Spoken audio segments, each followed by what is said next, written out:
Hi guys! Welcome to my vlog. For today's video, ang itatakil natin kung libre ba yung pagkain namin dito sa South Korea as seasonal worker. Mamaya natin sasagutin yan sa last video.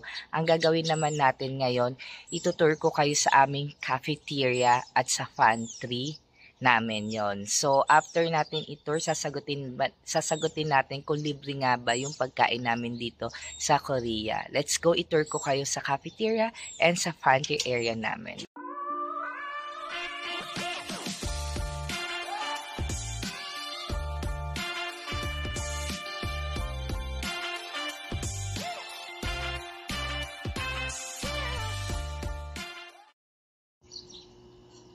Bale, ayun yung accommodation namin. Then, ito lang yung aming pantry area. Ito.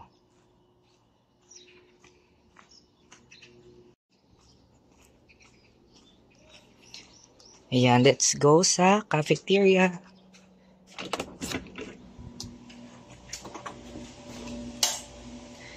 Ito yung aming cafeteria.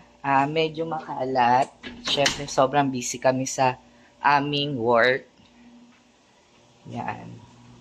Mayroon tayong sibuyas, yan, mga bigas, detergent powder. Yan, mayroon kami mga mineral, mga juice, noodles, energy drink, yung mga biscuit, yan, egg,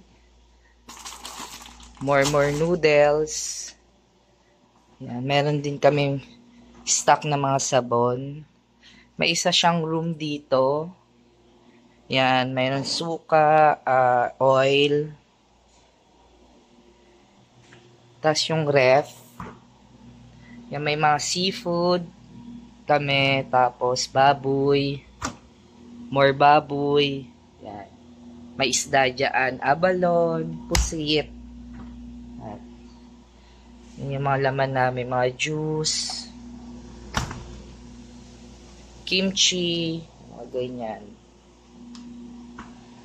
Ayan, medyo makalat. Then, ito yung, mayroon siyang washroom na kasama. Ito. Ito ang aming cafeteria. Mayroon kaming kape, dispenser.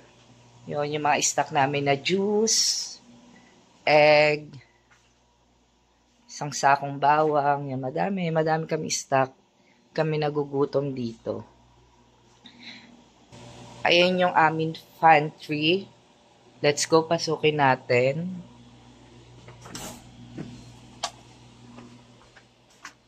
Ito ang aming pantry. Ayan, meron kaming kape, Pepsi, Gatorade, mga tissue, gloves, more noodles, yan. Yung aming mga yung mga dishwashing liquid, anything nandito. Yan. Yan, mga dishwashing liquid, madami. Soft drinks, tissue, ayan. More cup, ito. Meron kaming ganyan. Biscuit. More biscuit. Kape. Noodles. Ayan. Ito yung aming pantry area. Ayan.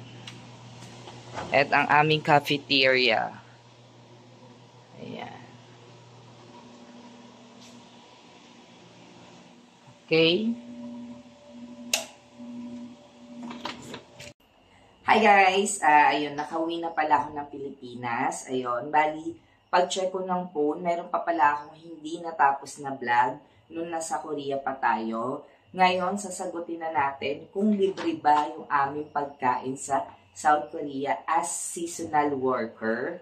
Yan, bali dito sa kontrata namin, ang nakalagay it's provision of meal provided, breakfast, lunch, and dinner. Cost of accommodation and meal paid by employee as 400,190 won Pag kinonvert mo sa Pilipinas, it's 17,000.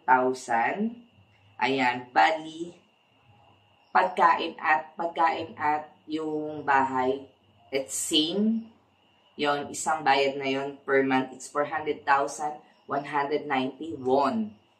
Bali sa ibang sadyang name, hindi na kinakaltas yung pagkain. It's parang bonus na nila yon. Pero sa amin, sinunod ng sadyang name namin yung aming nasa kontrata.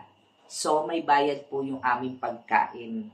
Ayun, so, kung tatanungin kung sulit ba yung aming binayad, yes, sobrang sulit. Kasi walang limit si sir magpakain. Kumbaga, pagpunta mo sa cafeteria, nakita nyo naman, di ba? Anytime na gusto mo magluto ka. Walang pipigil sa'yo. Lutuin mo ng lutuin gusto mo, walang pipigil sa'yo. Pag wala ng stock, sabihin nyo na lang kay sir na wala tayong ganito, wala nang ganito, at mag-order naman sila. Yon. So, example, wala ng baboy, wala ng pork, ganon. I-request natin. Kaya, sir, wala ng bigas, so mag-order na sila. Ganon sila. So, sobrang dami stock, never kami nagutom. Ayun lang, hindi katulad nun sa iba namin kasama sa ibang lugar, tinipid sila sa pagkain. So, yun. For me, sulit naman yung binayad namin. Panoorin nyo yung room tour ko, okay naman yung bahay. So, parang 17,000, okay, wala nang problema, di ba? Ayun, I hope nasagot ko yung mga katanungan nyo kung libre or may bayad yung aming pagkain sa Korea. So, may bayad. Depende yun sa amo nyo. Kung i-free ba nila or pagbabayaran ka na. Pero lahat nasa kontrata, it's may bayad. Ayun, I hope natulungan ko kayo sa mga tanong nyo about seasonal worker. Sa mga hindi pa nakapag-subscribe sa channel ko, mag-subscribe na and click the bell button para notified sa mga video na upload ko. Thank you for watching. God bless. Love you. See you next vlog. Bye-bye!